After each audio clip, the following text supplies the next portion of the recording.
Run if you're not ready to get lit. So this, you hear that? You hear that? Yeah? You hear that?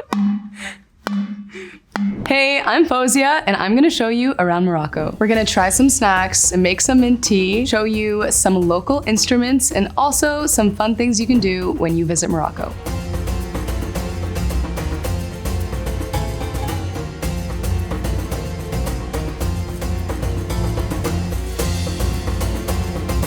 So Morocco is actually pretty small, but there are so many different places that you can visit, and they're all equally full of culture and fun new things that you can see. So I was born in Casa, which is known as Casablanca. My dad is also from Casa, and my mom is from Fez.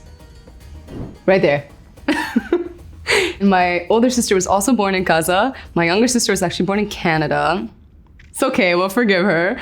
In Morocco, there are some touristy spots that you can visit, like Marrakech, a place that has fun, like nightlife, markets you can visit. In these markets, you can basically find literally anything. Like you can find an iPhone, but it's not an iPhone, but it is. It works just as well. You can also go there for your everyday needs. Lots of people go there for clothes. There's also a lot of food, and we have like some fun little snacks that you can get. There's this drink that's my favorite drink called Poms, and you can find it there. Another fun thing about Morocco is that different cities have different colors.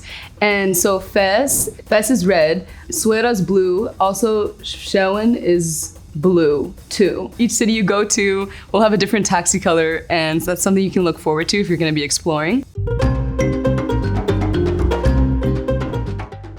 So Morocco has a couple traditional instruments, and this is known as l'oud. Whoa, that was super out of tune. That really caught me off guard.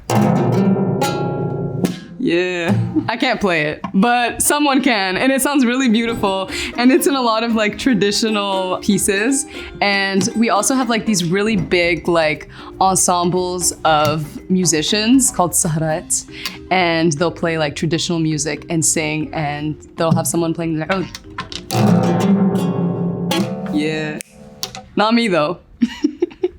I would just hear this music all the time on the way to school, on the way back from school, at night, and on cleaning days. So my parents would blast it in the morning when all of us like kids were asleep. And I knew that it was a cleaning day just based off of the volume of the music, because it was like prepping us. It was like go time. So this is a derbuka, and this is called the lit machine. All right, you see one of these and everyone's about to get lit, and you run if you're not ready to get lit. So this, you hear that? You hear that? Yeah? You hear that?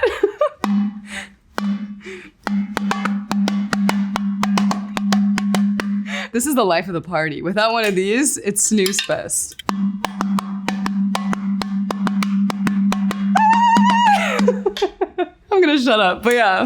That's what this is. So get one.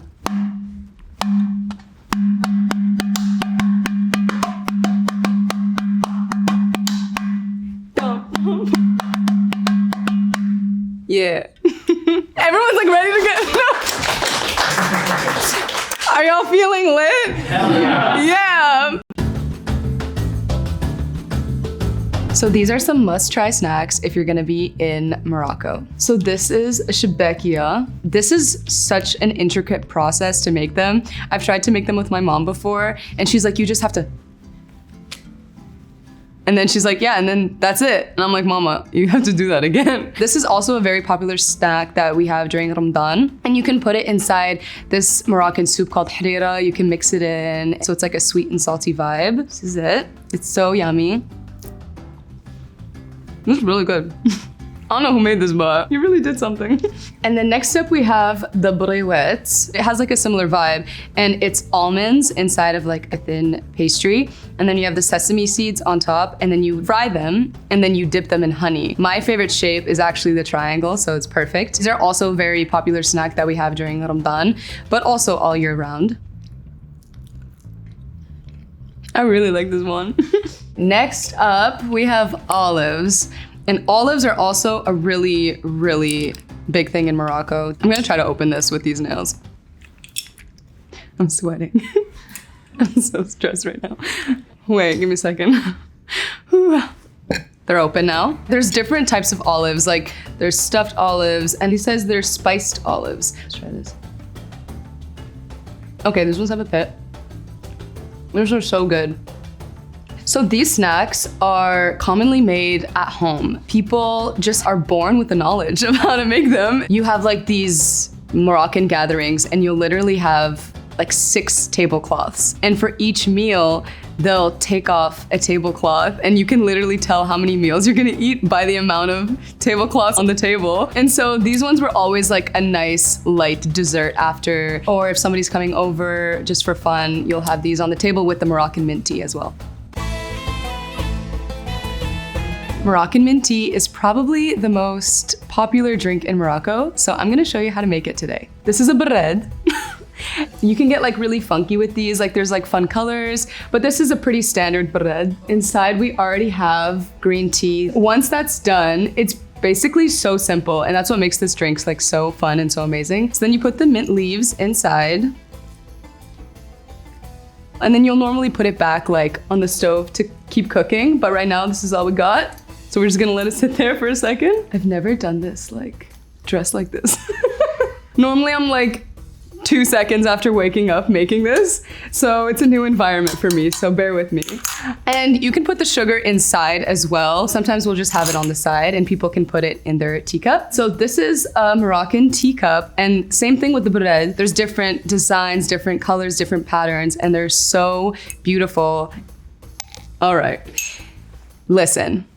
How high you pour the tea matters. You basically want to go as high as possible and make it as like frothy as possible. And it's kind of like a fun little competition that you can like show off your skills. People judge you low-key, they're like, all right guys, so wish me luck. I'm gonna see how high I can pour this tea.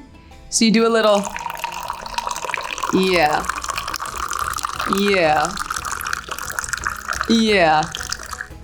And then you bring it down. Give it a little mixy mix.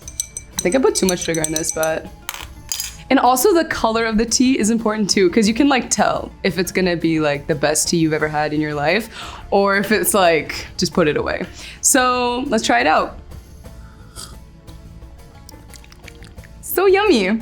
It is very standard for you to have Moroccan mint tea at somebody's house. And it's a very just like social setting type of drink. Like you drink it and you just have your little like, yeah. Wasafi, wow. Labas alayhum. You know, growing up, we lived in a really small town in Canada. And so my dad would literally plant like mint leaves in our garden and he would cut them every morning so he can make Moroccan mint tea. So that's how important it was to us. Al-Hammam Bildi it's a bath. It's also like a sauna. You walk in and it's just extremely hot. It's so common. My mom wanted to take me to one and I was 8 at the time. I had never experienced that. And the way that these bathhouses work is that you just go in and you're completely naked. I was not used to that. And I walked in with a bathing suit and I was like, this is all you're gonna get from me. You have people in there that actually just like scrub you to the bone. You walk out and you have like rosy cheeks and you're so spotless. It's so hot in there. It's also super hazy, so you can't really see anything. But even in my bathing suit, I was like, don't look at me. But it's a really relaxing and fun experience if you're down for something like that.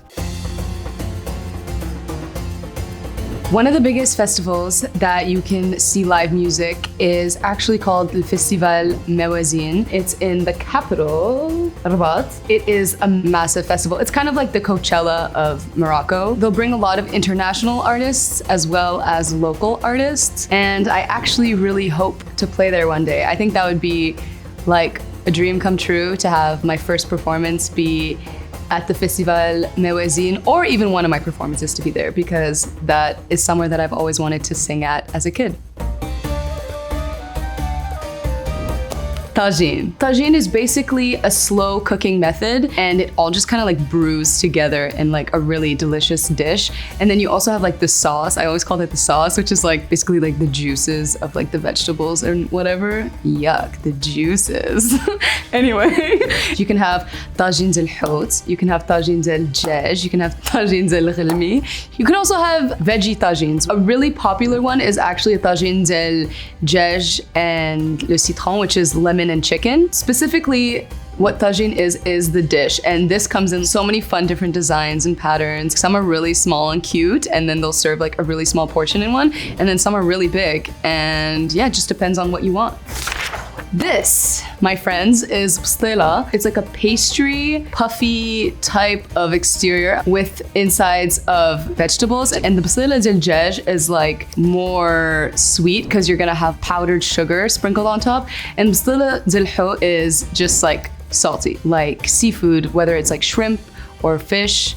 And you're gonna have like these like angel hairs as well inside.